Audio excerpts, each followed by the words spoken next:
Hi guys, welcome back to Just Fizzstah, and I'm here with an updated chronic illness story. If you're new to my channel, find out my story here, or just get an update of what's happened since last story without watching all of the vlogs. So basically, at the end of last year, 2014, I went on holiday to Thailand. If you check out my Instagram, I've got videos from every day of the trip, like little flipograms with pictures from every day, so you can check that out if you're interested.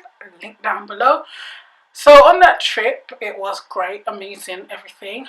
But I had a lot of pain in my hands, which I had been to the doctor previously about, and they just thought it could be tendonitis because I recently changed my, or at that point I had recently changed my job, and it was much more computer based, and they just thought it was a form of repetitive strain injury tendonitis, which was causing me pain. But obviously where I'd been on holiday, I wasn't doing anything like work, so I shouldn't have been having the pain. And I think towards the end of my trip, my fingers were swelling up.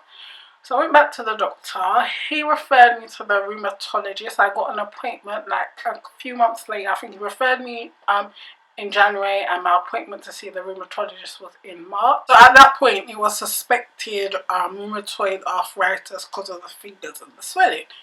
So that was fine.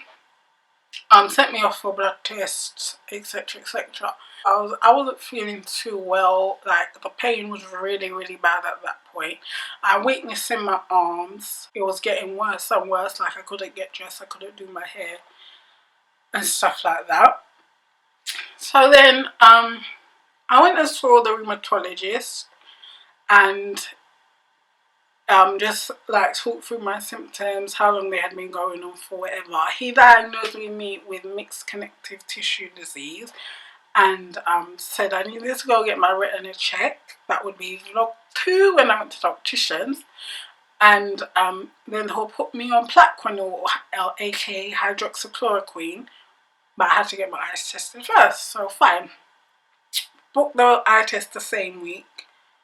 Went for my eye test. So at the end of that week, I got like a panic call from my GP whilst I was at work, and she was just really concerned because my blood test had came back and the levels were abnormally high. I had a high CK and a high ESR.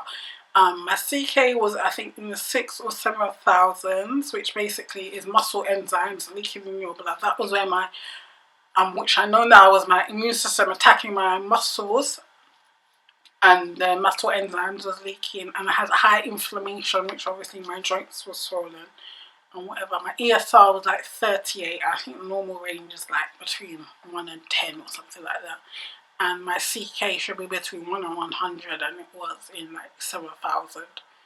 So yeah, that was a cause for concern. I ended up going home from work that day. And I had an appointment like 2 weeks after with a rheumatology nurse, because she was supposed to prescribe me the Plaquenil after having had my eye tested. Specsavers didn't give me a report, even though I had given them the letter. They just said, yeah, your retina's fine. So that annoyed me. And but she said, like, after I explained my symptoms to the rheumatology nurse and she saw my blood test results, she was like, I wasn't comfortable with prescribing me the Plaquenil, so she said she'll refer my case to like the Friday morning meeting, and should the rheumatologist, like one of the rheumatologists, will give me a call in the afternoon. I was like, okay. I was really disappointed because I really wanted the medicine, because at that point I was in so much pain. I was so tired. I'd gone back to the doctor. She'd given me some like strong painkillers or Cocodamol and naproxen.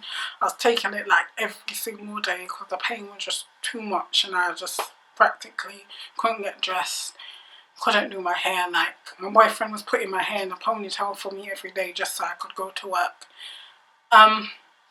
So then the following day, I got a call from the rheumatologist. It wasn't even the afternoon, it was about 10 AM, and she said, like, can you come in this afternoon? I was like, fine. I was feeling a bit happier because I was so depressed after the trip to the rheumatology nurse. I'm thinking, you are not helping me. I'm just here in pain. I have no medication. Like, this sucks, basically. So now on that Friday I went to see the rheumatologist who's treating me now, and basically she said, yeah, it looks like we've got mixed connective tissue disease, but I want to get all these tests done, just on that, so we can know what's going on and get you on some proper medication. So she wrote me down a list. I had to go for CT for my chest, pelvis and abdomen, MRI of my arms because that's where I had the worst symptoms of like not being able to lift them.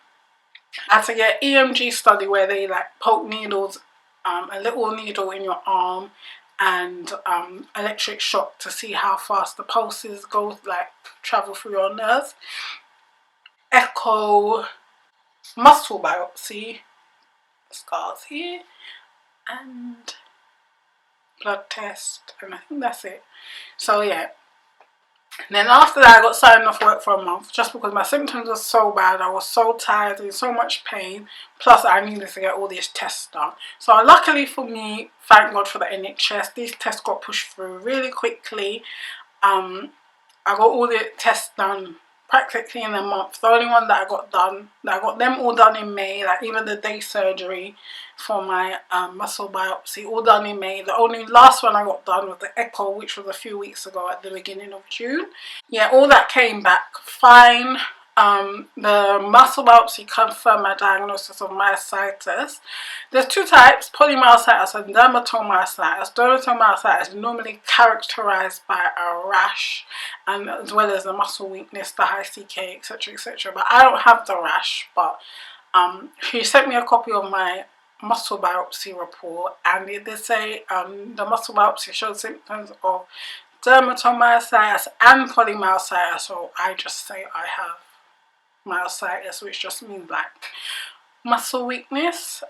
So yes, if you ever wonder why I say I have myositis, not poly or dermato, that's why. Mixed connective tissue disease was confirmed with everything. The scans, like the MRI, did show profound inflammation in my arms, and she was happy that's why I got my muscle biopsy, because usually people suffer from it with it in their legs. Like I do have weakness like all over body weakness, but it's definitely worse in my arm. Like the arms is where I actually have inability to do things. The other stuff I'm just weak, but I can do things. My CT scan was fine. Oh, the experience was not fine, it was horrible. They collapsed my veins in my hands. The drink made me feel sick, and then I had upset stomach afterwards, but the actual results were good. It only showed like the muscle inflammation, and I didn't have any other abnormalities, which is good because sometimes the myositis can be caused by cancer. So I think that's why she was so concerned to make sure there was no other underlying causes. And also when you have autoimmune conditions, they can affect your internal organs. Like a lot of lupus patients have problems with their kidneys. Myositis patients can have problems with their lungs and heart. So that's why it was so important for me to get all those scans. But for me, it's really just my joints and muscles that are suffering. So I've done all of that now. After I did my muscle biopsy, I started on the prednisolone, the steroids, which I practically saw results instantly. She also put me on steroid sparers as a theoprene, which is like used in higher dosages, is used in chemo. And I did say I had no side effects, but recently I've noticed like my hair's thinning a bit on the edges on this side, but other than that, it's nothing. I take a variety of vitamins, but if you watch my Zone First Impressions, I go through all my medication in that video. So I'm doing quite well on my medication now. When I last saw her, I think when I last saw her or the time before that, my rheumatologist, she has referred me for physio. So that should help me get my strength back up. But my ESR is down to normalized now. Last blood testing was at 2, and my CK is in the 800s now, so it has gone down a lot. The medication is definitely working. I feel a lot better in myself. I still get really tired and feel sick sometimes, but that's part and parcel of the illness. Yeah, I think that's about it. So I'm on my meds now. I feel a lot better. My rheumatologist is great. Like, she's given me her email address, so I can always just drop her a quick email. She's happy to squeeze me in if I really need to see her. The only thing that I would say is that the communication between my consultant and my GP is a bit lax, because obviously they send everything to you like by post, because I get a copy of the letters that she sends to my doctor as well. I just feel like sometimes it's a bit slow, and then when I have to see the GP I have to explain everything again, because they don't have the letters to hand, or obviously they read the letter and they don't remember by the time it's my appointment. But other than that, I'm really happy with my treatment. So yeah, that's my updated story. I'm doing much better now. I know a lot more about my illness. Anyone that's just been recently diagnosed, because that's when I started watching like my chronic illness story type videos, don't lose hope. Trust me, it does get better. I know it feels horrific, but it will get better. Feel free to message me. Have an email down below if you don't want your comments to be public. All my social media's there, so you can contact me there as well. Subscribe to follow my health journey. This was a quick update, but basically, if you watched all my other videos, you know everything that I've just said. Yeah, so give this video a big thumbs up, and I'll see you lovely stars in my next video. Bye guys.